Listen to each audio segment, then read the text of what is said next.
അതിരപ്പിള്ളിയിൽ ജനവാസ മേഖലയിൽ വീണ്ടും കാട്ടാന ഇറങ്ങി.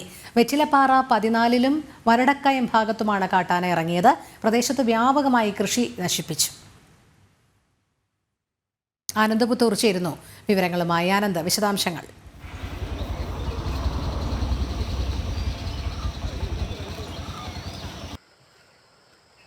അതിരപ്പള്ളി ജനവാസ മേഖലയിൽ വീണ്ടും കാട്ടാന ഇറങ്ങി.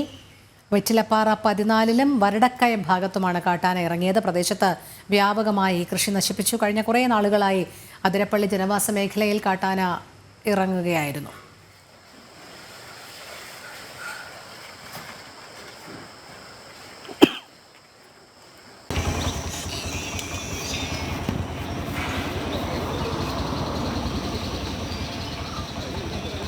അതിരപ്പള്ളിയിൽ വീണ്ടും കാട്ടാന ഇറങ്ങി. ജനവാസ മേഖലയിൽ കാട്ടാന ഇതിനു മുൻപും ഇറങ്ങുകയുണ്ടായി.